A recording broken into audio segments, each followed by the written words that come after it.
Ici c'est Brest. Ici c'est Brest. Ici c'est Brest. Ici c'est Brest. Qui est de Brest? Elle aime bien Grongy, ma femme. Le doublé de Jérémy Le Doiron. Donnez-lui le ballon d'or. Balle de but pour Honora. La barre entrante. Mais ils s'en foutent ces Bretons. Ils s'en foutent ces Brestois. Des grands connaisseurs qui peuvent se permettre de parler à ma place.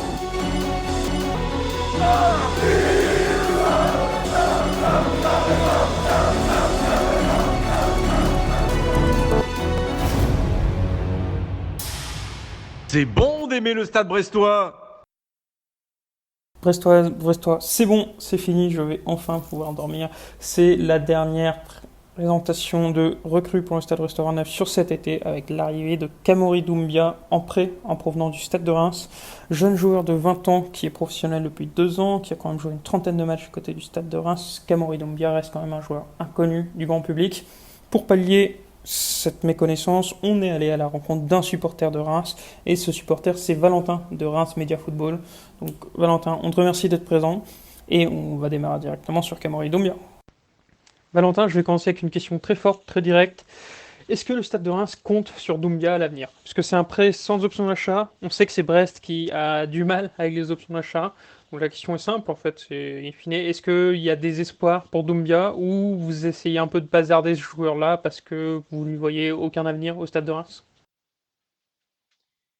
Alors écoute, tu m'aurais posé la question il y a 1 ou 2 ans. Je t'aurais dit que Reims comptait vraiment sur Kamori Doumbia. C'est un jeune qui a rapidement pris du temps de jeu. Tu peux voir sur ses stats de la saison dernière, il a été titulaire 6 fois lors des 7 premiers matchs. Et la saison d'avant, il s'était vraiment affirmé en fin de saison. Donc on avait vraiment l'impression que le club comptait sur lui. Mais là, c'est un prêt qui surprend parce qu'en fait, Reims n'a pas forcément l'habitude de prêter pour ensuite offrir une deuxième chance en fait à ce joueur prêté. Souvent, quand on prête, honnêtement, c'est jamais bon signe pour le joueur et on revoit rarement les joueurs sous nos couleurs. C'est un peu un prêt qui nous étonne quand même parce que un départ de Doumbia n'a jamais été évoqué tout au long de ce mercato, que ce soit en prêt ou en transfert définitif. On s'attendait vraiment pas à le voir partir, mais d'un autre côté, quand on voit les joueurs qui sont arrivés lors de ce mercato, bah, on se dit que effectivement, sur le papier, il aura peut-être pas forcément eu beaucoup sa chance cette saison, d'autant plus que, comme je te l'ai dit, la saison dernière, malgré un bon départ, il avait eu du mal quand même à confirmer, il avait perdu du temps de jeu au fil de la saison. Donc honnêtement, je pense que c'est un joueur qu'on a essayé de bazarder pour reprendre ton expression. Et le temps nous le dira, mais s'il ne réalise pas une grosse saison chez vous, je vois pas forcément son retour au club comme quelque chose d'important dans les saisons à venir. Tu l'as dit justement, peut-être une des explications, c'est le changement de dimension du côté de Reims avec une forte concurrence, des très bons joueurs qui sont arrivés. Est-ce que tu penses quand même que Doumbia, par contre, s'il n'a plus forcément sa place à Reims, ça reste un joueur de Ligue 1 qui a sa place pour jouer le maintien, donc par exemple à Brest, comme ça va être cette saison, ou peut-être que c'est un peu juste? Alors franchement, on l'a trop peu vu en fait pour répondre à ta question. C'est un joueur qui a des qualités, ça c'est sûr. Mais après, de là à prédire réellement son niveau ou son futur niveau, est-ce que ce sera un joueur capable de jouer en Ligue 1 ou pas, etc. C'est encore compliqué à dire. Après, comme tu l'as dit, voilà, le Stade de Reims change petit à petit de dimension. Donc effectivement, c'est peut-être à cause de ça qu'il n'a plus sa place. Après, à Brest, honnêtement, je le vois bien s'épanouir parce que c'est un joueur qui n'a que 20 ans, il faut quand même le rappeler, qui a déjà montré de belles choses en Ligue 1. Alors, c'était souvent des morceaux de match, ça n'a jamais été des performances complètes, ni sur 90 minutes, ni dans la durée où il a pu enchaîner au fil des matchs. Mais par moment, on sent vraiment que c'est un joueur qui a quelque chose. Il a une bonne vision du jeu. En termes de finition, il n'a pas une grosse frappe, mais il est capable de bien placer son ballon pour marquer. Euh, mais pour l'instant, franchement, c'est trop tôt pour savoir si Doumbia peut être réellement un bon joueur de Ligue 1. Tu évoques justement ses qualités, peut-être évoquer aussi son poste, son profil. On nous le vend comme un milieu offensif. Est-ce que c'est quelqu'un qui ne peut jouer que dans l'axe ou c'est peut-être quelqu'un qui est assez polyvalent pour aller dépanner sur les ailes? voire même devant, même si tu évoques une finition qui peut et doit progresser, mais bon, il n'a que 20 ans comme tu l'as dit. Donc, voilà, est-ce que tu le vois cantonné à un seul poste ou c'est quelqu'un qui peut beaucoup s'adapter? En fait, on va dire que le poste de prédilection de Kamori Doumbia, c'est effectivement ce rôle de numéro 10, de meneur de jeu, parce qu'il est capable de distiller de très bons ballons, et il a été formé à ce poste-là. Ensuite, nous, on l'a vu évoluer quelquefois milieu central, tu vois, dans un 4-3-3, dans un rôle un petit peu plus relayeur. Il était aussi intéressant dans ce rôle-là parce qu'il joue plutôt bien vers l'avant, mais défensivement, bah, voilà, il mesure 1,70 m, il n'a pas de grosse qualité physique, donc à la récupération, en fait, c'était un peu compliqué pour lui. Euh, Offensivement, donc c'était plutôt intéressant, mais défensivement, dans l'apport qu'on demande à un milieu relayeur, c'était un peu plus compliqué. En dehors de ces 2 postes-là, honnêtement, c'est on l'a peu vu, en fait. Il est capable de dézonner un peu côté gauche, mais à certains moments du match, en fait, je vois pas forcément, en lui une capacité à jouer, par exemple, milieu gauche ou ailier gauche, parce qu'il n'a pas une grande vitesse. C'est pas forcément un joueur qui va aller percuter, provoquer et dribbler énormément. Donc en fait, voilà, ces 2 principaux postes, c'est quand même dans un rôle plutôt axial, soit milieu offensif, soit milieu relayeur. Tu évoques ses limites physiques, est-ce qu'il y a d'autres points faibles ou plutôt axes de progression pour Doumbia? Alors, hormis un déficit effectivement de puissance et physique aussi, je vois pas forcément d'autres lacunes chez Kamori Doumbia. Mais par contre, il faut vraiment qu'il s'étoffe en fait parce que il est petit, il est assez frêle encore, donc c'est vrai que ça le freine un peu pour gagner des duels, comme on l'a dit, pour récupérer des ballons.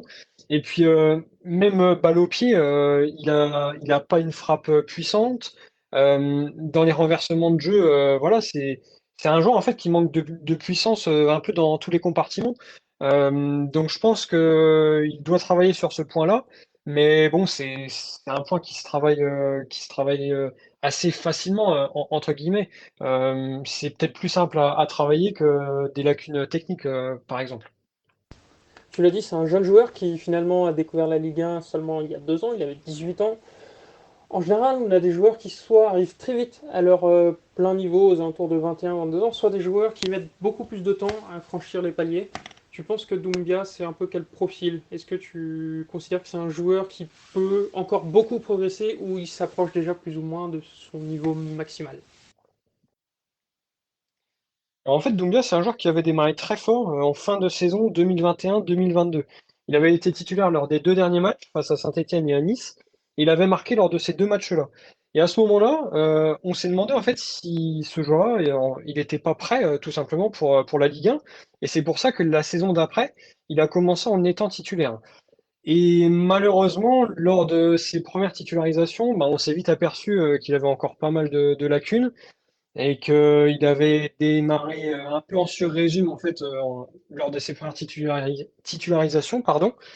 Et ensuite, il a baissé un peu le pied. Comme je te l'ai dit, il a été relativement inconstant. Et aujourd'hui, je pense effectivement qu'il n'a pas encore du tout atteint le niveau qu'il pourra avoir d'ici 3 ou 4 ans. En plus, c'est un joueur qui est sélectionné avec l'équipe du Mali. Donc, il va encore prendre en expérience. Il aura encore l'occasion de jouer avec sa sélection. Donc, je pense que c'est vraiment un joueur qui va monter en puissance et qui est encore loin d'avoir atteint son niveau le plus haut. Jusqu'ici, on a surtout évoqué son niveau technique, enfin footballistique pur. Il faut aussi se pencher sur l'aspect comportement, attitude, mental. C'est quel type de joueur Doumbia? Est-ce que c'est quelqu'un d'assez réservé? Est-ce que c'est potentiellement un gros leader? Et surtout la question, est-ce que c'est quelqu'un qui peut poser problème par manque de travail ou par souci de comportement en général? Alors franchement, vous serez pas embêté avec Kamori Doumbia en termes de comportement. C'est un joueur qui est très discret, qui est travailleur. C'est pas le joueur qui viendra vous poser des problèmes dans cet effectif, ça c'est clair. Après, si vous attendez de lui un réel leadership, bon bah malheureusement, je pense qu'il sera pas là pour ça. Ce qu'on attend, c'est surtout un joueur prêt le plus vite possible. Justement, c'est l'interrogation pour ces joueurs qui arrivent un peu en dernière minute. Ça se passait comment la pré-saison? Est-ce qu'il a joué? Est-ce qu'il s'est entraîné avec le groupe professionnel? Ou est-ce qu'il faut s'attendre à avoir un joueur un peu hors de forme qui mettra quelques semaines à arriver à la capacité de jouer, tout simplement? Alors, il est totalement apte à jouer. Tu évoquais les matchs de pré-saison. Il a été titulaire à 2 reprises, donc 2 fois sur 6. Et sinon, il est toujours rentré. Il a disputé des mi-temps complètes. Il est rentré quelques fois en fin de match, mais il a toujours pris part aux différentes rencontres. Et depuis le début du championnat, il a toujours été sélectionné dans un groupe élargi. Donc, c'est-à-dire qu'il a simplement été évincé lors du match face à Clermont, où il ne figurait pas sur la feuille de match. Mais sinon, ça a toujours été un prétendant pour être sur la feuille de match et éventuellement rentrer. Il n'a pas encore eu de temps de jeu, mais sinon, c'est un joueur qui est physiquement à 100% et d'ailleurs qui est rarement blessé. Bah super, c'est une très bonne nouvelle, c'est des très bonnes indications. On te remercie beaucoup Valentin pour ton temps, pour ces indications sur ce joueur finalement très peu connu du public brestois, qu'on espère connaître mieux et qu'on espère voir faire une bonne saison du côté de Brest. On vous souhaite une bonne saison du côté de Reims également. Et on se dit à une prochaine, parce que je crois que le match entre nos deux équipes ne va pas tarder. Quant à vous, fidèles de Brestonner, on vous remercie pour votre soutien. Encore une fois, on vous remercie pour ce mercato qui est enfin terminé. Place au football, place à la trêve internationale également. On se retrouvera assez rapidement avec un épisode bilan du mercato et du début de saison. On ne sait pas encore si ça sera 2 épisodes distincts ou un seul, mais en tout cas, on sera là pendant la trêve.